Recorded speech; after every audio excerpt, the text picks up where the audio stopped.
इस 73वें विमुक्ति दिवस पर आयोजित इस राष्ट्रीय समागम में आए सभी साथियों को, वरिष्ठ नेताओं को, मेरी बहनों को, भाई दोस्तों, सभी लोगों को मेरी तरफ से बहुत बहुत नमस्कार, सत श्री अकाल, आदाब।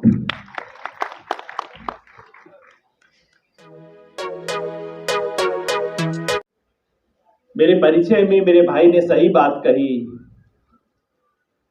कि बाकी किसी कार्यक्रम में मैं जाऊं या ना जाऊं, अगर विमुक्त घुमंतु समाज का कोई भी कार्यक्रम हो, 5 लोग भी उसमें हो, तो मैं उसमें जरूर जाऊंगा।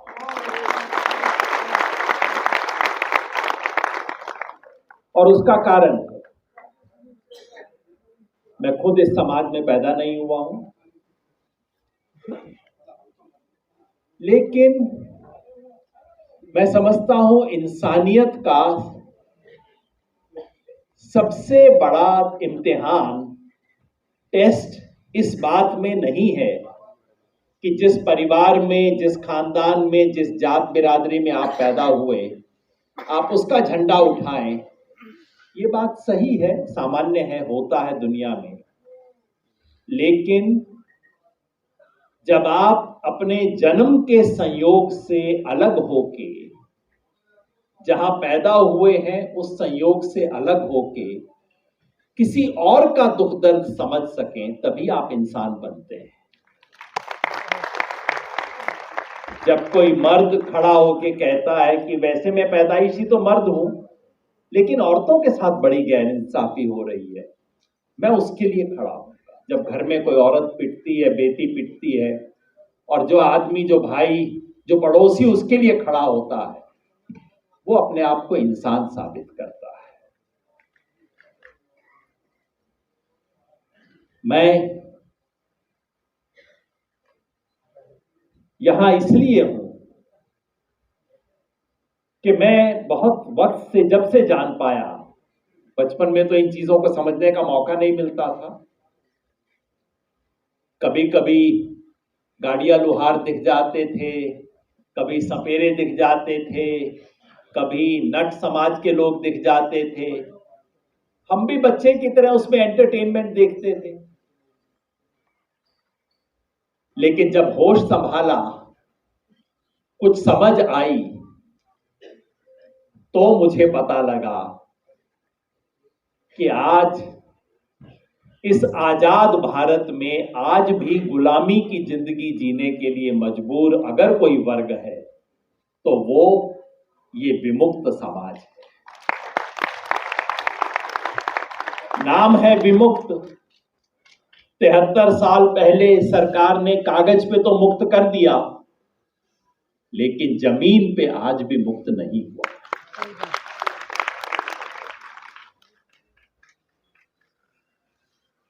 आज भी सांसी समाज का बच्चा स्कूल में पढ़ने जाता है। मैंने 3-4 साल पहले बात हुई, कहीं से उसके पास बैठ के बात कर रहा था। सांसी समाज का बच्चा स्कूल में जा रहा है, माँ बाप सपने पाल रहे हैं कि चलो हमारी जिंदगी जैसी बीत गई, अब हमारा बच्चा ऊपर जाएगा। क्लास में किसी बच्चे की पेंसिल गुम हो जाती है और मास्टर सबसे पहले उस बच्चे को खड़ा करता है कि चल तू बता, तैने चोरी की होगी। नहीं की उस बच्चे ने, लेकिन उस बच्चे पे दाग आज भी है। ये तो विमुक्ति नहीं है। ये कैसी विमुक्ति है? गाड़िया लोहार समाज के लोग हरियाणा में मुझे मिले, कहते अब हम किसी गांव में बसना चाहते हैं, हम ये गाड़ी लेके घूमना नहीं चाहते, हमारे पुरखों ने कर लिया, अब हम ये काम नहीं करना चाहते। लेकिन गांव के लोग हमें बसने नहीं देते। जिस गांव में जाएं वो अगले गांव की तरफ टरका देते हैं। गांव वाले राशन कार्ड नहीं बनने देते हमारा। सारी व्यवस्था, सारा सिस्टम, थाने से लेके हर तरफ हमारे खिलाफ खड़ा है। मैंने जांच की और उनकी बात 100% सच थी। ये तो मुक्ति नहीं है। ये तो गुलामी है। अपने देश में आप बसना चाहो, आपको बसने न दिया जाए, ये कहां की मुक्ति है भाई?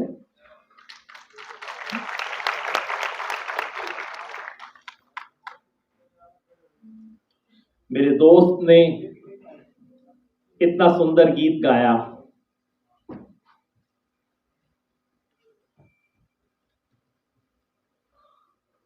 और मैं देखता हूं कलाकार, जिसे नट समुदाय कहते हैं, अलग अलग नाम से बोलते हैं, इतनी शानदार कला है। अगर दूसरे देश में होते तो ये बच्चे जो सड़क के ऊपर दिखाते हैं ना करतब, कोई गोल छल्ला लेके बच्चा उसके अंदर से जाता है, कोई बांस लेके उसके ऊपर चढ़ता है, कोई और देश होता तो ये बच्चे जिम्नास्टिक्स में ओलंपिक के गोल्ड मेडल लेके आते।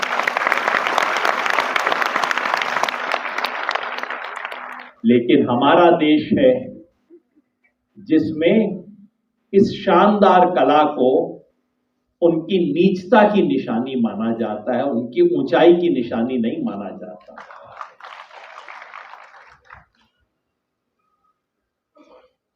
मेरे भाई ने इतना सुंदर गीत गाया, उनकी कला तो बिल्कुल जाहिर थी उनके गाने भर से, जैसे आवाज खोली पता लग गया कितनी प्रतिभा है उनमें।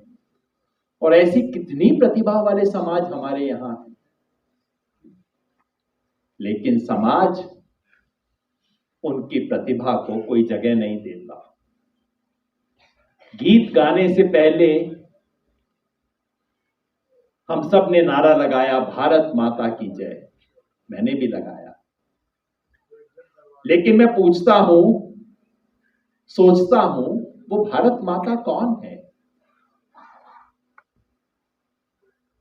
पता नहीं क्यों जब हम भारत माता के बारे में सोचते हैं हमारे मन में एक कैलेंडर आता है। एक कैलेंडर पे एक मुकुट लगाए हुए, साड़ी पहने हुए एक औरत की तस्वीर आती है, और हम पता नहीं क्यों कहते हैं ये भारत माता है। मेरे मन में ये तस्वीर नहीं आती। मैं जब भारत माता की सोचता हूं तो धान के खेत में रोपाई करती हुई औरतें जो यूं कमर मोड़ के खड़ी रहती हैं, घंटों घंटों काम करती हैं, कमर टूट जाए किसी की भी वो काम करने पे, मेरे लिए वो भारत माता है। सपेरा समाज की जिन बहनों ने मेरा सम्मान किया, मेरी बहनों तुम मेरे लिए भारत माता है।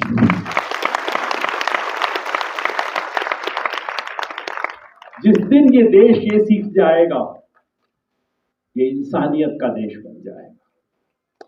और मैं आज, इसलिए मैंने कहा जहां 5 लोग भी मुझे बुलाए मैं जाता हूं, क्योंकि आज नहीं, आज आपका वजन नहीं है समाज में, राजनीति में, प्रशासन में, आईएएस अफसर में, आईपीएस अफसर में वजन नहीं है।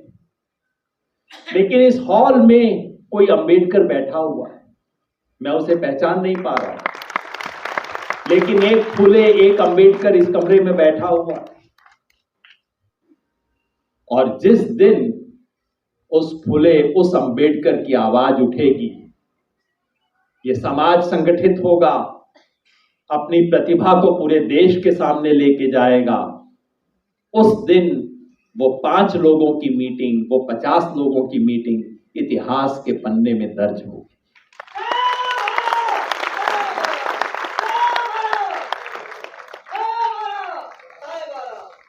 इसलिए मैं यहां हूं। आपके साथियों ने तमाम प्रयास किए हैं। आप लोगों ने एक बहुत अच्छा मेमोरेंडम भी तैयार किया है। उस मेमोरेंडम की ज्यादातर बातों से मैं सहमत हूं। भारत सरकार ने आयोग भी बनाया है, रेनके आयोग बनाया, जिस पे किसी सरकार ने लागू नहीं किया है। मुझे उम्मीद है कम से कम बाहर बोर्ड पे लिखा हुआ था कि माननीय मंत्री जी इस कार्यक्रम में आएंगे। अगर आए, उनसे 10 चीजें मत मांगिएगा, बस सिर्फ एक मांग कीजिए, वो ये कि डीएनटी समुदाय को पूरे देश में जैसे एससी और एसटी की लिस्ट है, ठीक वैसे ही डीएनटी की भी एक संवैधानिक लिस्ट बननी चाहिए।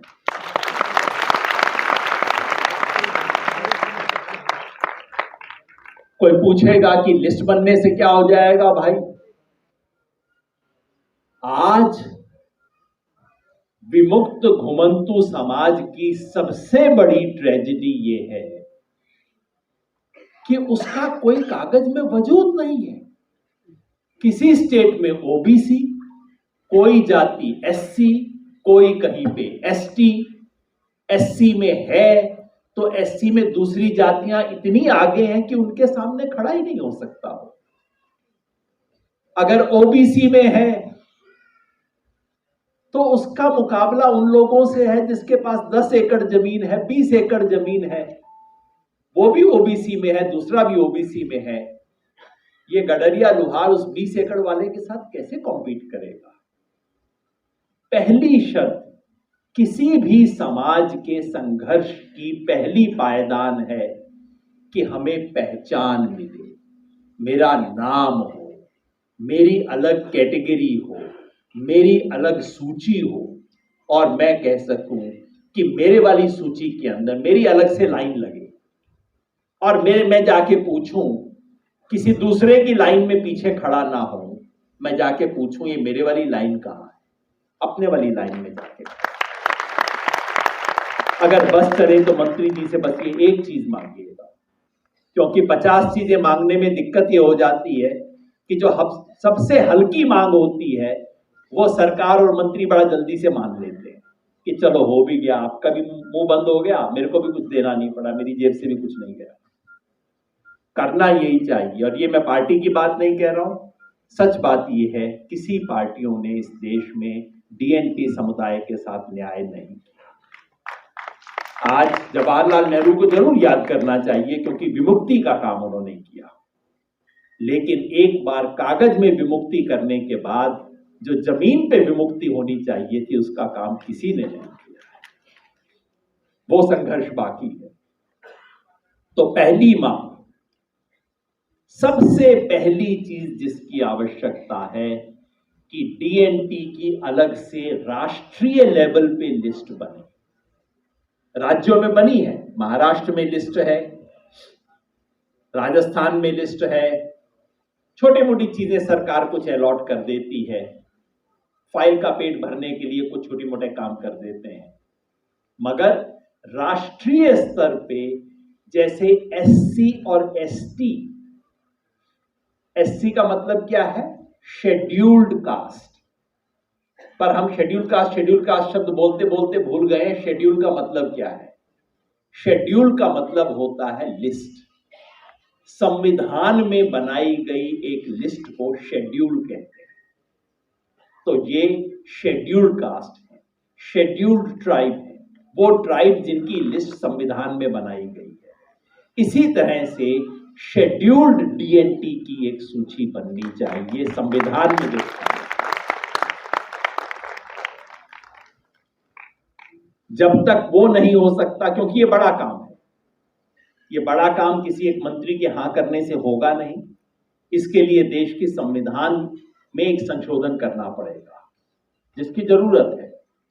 एससी एसटी के अलावा ओबीसी का हो गया, लेकिन एससी एसटी के अलावा किसी का भी क्लेम बनता था, ओबीसी से भी पहले बनता था, तो वो डीएनटी का क्लेम बनता था, वो नहीं किया गया। तो इसके लिए संविधान बदलना होगा, लंबा संघर्ष होगा। मैं आपको पहले से बता दूं, आपको कम से कम 50,000 1 लाख लोगों को दिल्ली शहर में लाके बैठना पड़ेगा। जैसे किसान 13 महीने के लिए बैठे थे ना, उसी तरह से आपको भी बैठना पड़ेगा। ये काम कल परसों में होने वाला नहीं है, लंबी लड़ाई है इस चीज की, लेकिन उस लंबी लड़ाई की तैयारी आज से शुरू करनी पड़ेगी। और उसमें पहली मांग आप ये कर सकते हैं कि जहां भी एससी की लिस्ट में डीएनटी है, एसटी की लिस्ट में डीएनटी है या ओबीसी की लिस्ट में डीएनटी है, उनके लिए एससी के अंदर, एसटी के अंदर या ओबीसी के अंदर एक अलग कैटेगरी, उनका डब्बा, उनका खाना अलग बना दिया जाए। और इस लिहाज से सुप्रीम कोर्ट का अभी पिछले महीने जो फैसला आया है, ये बहुत अच्छा फैसला है, ऐतिहासिक फैसला है।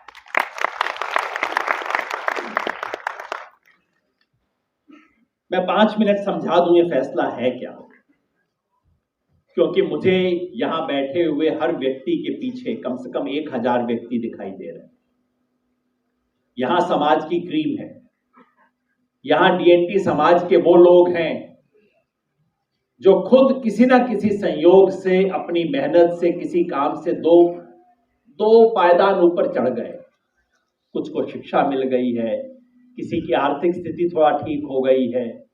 मतलब वो लोग हैं जो आगे जाके समाज में सैकड़ों हजारों लोगों को संदेश दे सकते हैं, जिनको समाज अपना लीडर मानता है।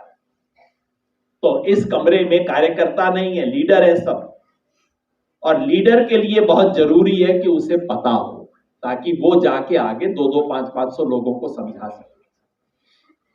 ये सुप्रीम कोर्ट का जजमेंट है क्या? आपने अखबार, टीवी पे देखा होगा, एससी एसटी के वर्गीकरण को सुप्रीम कोर्ट ने मान्यता दी। ये आपने हेडलाइन देखा होगा। इसका विरोध भी हुआ, मायावती जी ने भी विरोध कर दिया इसका, कई नेताओं ने विरोध कर दिया, इसके खिलाफ भारत बंद भी हो गया। लेकिन समझा नहीं कि मामला क्या है। मामला ये है कि जो शेड्यूल कास्ट के लिए या शेड्यूल ट्राइब के लिए रिजर्वेशन है, नौकरियों में रिजर्वेशन है, स्कूल कॉलेज में रिजर्वेशन है, इंजीनियरिंग कॉलेज, मेडिकल कॉलेज में रिजर्वेशन है कि भाई 100 में से आपको इतनी सीट तो शेड्यूल कास्ट को देनी ही पड़ेगी। पंजाब में समझ लो 100 में से 28 सीट आपको शेड्यूल कास्ट को देनी पड़ेगी। ये रिजर्वेशन है, कोटा है उसका अपना। लेकिन शेड्यूल कास्ट के अंदर कुछ ऐसी जातियां हैं जो थोड़ा सा आगे बढ़ गई हैं, और कई ऐसी जातियां हैं जो बहुत पीछे हैं आज भी। तो पंजाब में एक स्कीम बनी थी 1974 में, यानी जैल सिंह थे वहां पे मुख्यमंत्री, उनके जमाने में बनी थी। स्कीम ये थी कि पंजाब सरकार ने कहा कि भाई अगर हमें शेड्यूल कास्ट के लिए 100 में से 28 सीट रिजर्व करनी है, तो शेड्यूल कास्ट में जो ज्यादा पिछड़े हुए हैं, जो जैसे वहां पे वाल्मीकि समाज है, वहां मजबी समाज है, और दूसरे समाज जिसमें डीएनटी से जुड़े कई समाज भी शामिल हैं, तो ज्ञानी जैल सिंह ने कहा कि भाई 28 में से 14 कर लो, 14 रविदासी समाज को मिल जाए जो थोड़ा सा आगे है, और बाकी 14 उनको मिले जो कि ज्यादा पिछड़े। ये पंजाब में शुरू हुआ।